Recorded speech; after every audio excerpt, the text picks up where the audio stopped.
તો દોસ્તો ખાસ માહિતી આવી ગઈ છે કે જન્મ મરણ વિભાગ વિશેનો મહત્વનો પરિપત્ર આવી ગયો છે।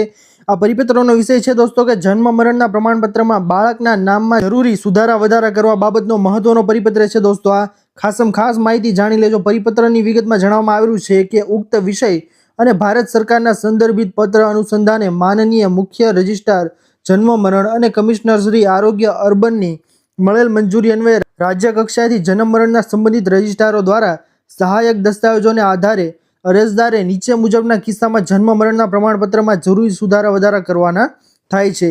તો જણાવી દઈએ દોસ્તો, આ પહેલી કોલમ છે તેની અંદર જણાવવામાં આવેલું છે કે અરજદારની રજૂઆત, અને આ બીજી કોલમની અંદર જણાવવામાં આવેલું છે દોસ્તો કે રજિસ્ટ્રાર સબ રજિસ્ટ્રાર જન્મ મરણ કક્ષાએ કરવાના થતા જરૂરી સુધારા વધારા।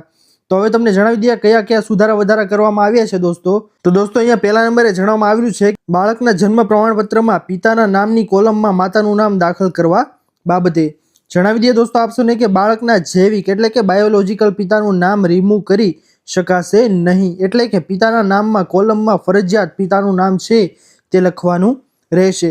દોસ્તો બીજા નંબરના બોક્સની અંદર જણાવવામાં આવેલું છે કે છૂટાછેડાના કેસમાં કોર્ટના હુકમ દ્વારા બાળકની કસ્ટડી માતા પાસે હોય ત્યારે કોર્ટના આદેશ મુજબ બાળકના જન્મના પ્રમાણપત્રમાં બાળકના નામની પાછળ માતાનું નામ અને માતાની અટક રાખવા બાબતે દોસ્તો આ વિષયની અંદર જણાવવામાં આવ્યું છે કે જો બાળકના નામની પાછળ માતાનું નામ અને અટક રાખવી હોય તો સહાયક દસ્તાવેજોને આધારે જરૂરી સુધારા વધારા કરી શકાશે। જેમાં દાખલા તરીકે બાળકનું નામ, માતાનું નામ અને માતાની અટક તેવી રીતનો સુધારો છે તે કરી શકાશે।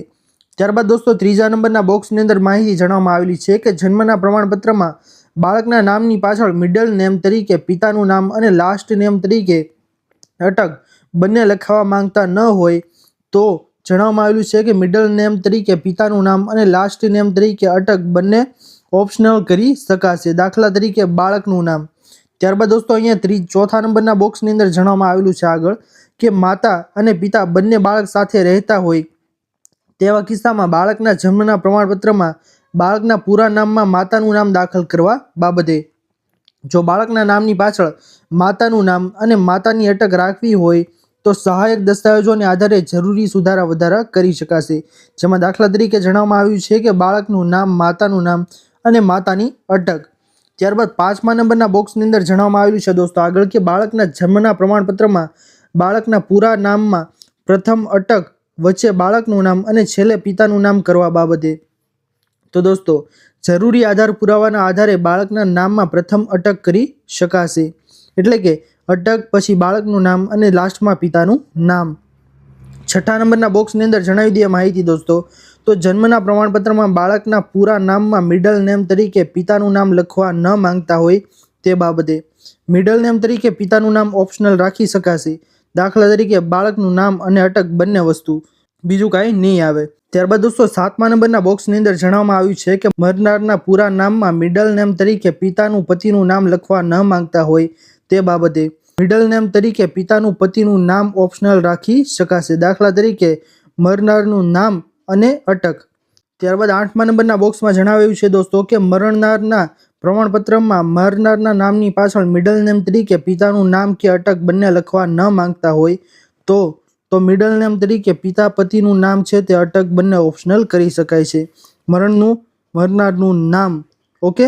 ત્યારબાદ નવમા નંબરના બોક્સની અંદર દોસ્તો જણાવવામાં આવેલી છે વિગત, તો તે તમને જણાવી દઈએ કે જન્મના પ્રમાણપત્રમાં પિતા અને બાળકની અલગ અલગ અટક રાખવા બાબતે સરકારી ગેજેટ અને બાળકનું નામ અલગવાળું ફોટો ઓળખપત્ર તેમજ અન્ય જરૂરી સાધનિક દસ્તાવેજોને આધારે સુધારો કરી શકાય છે।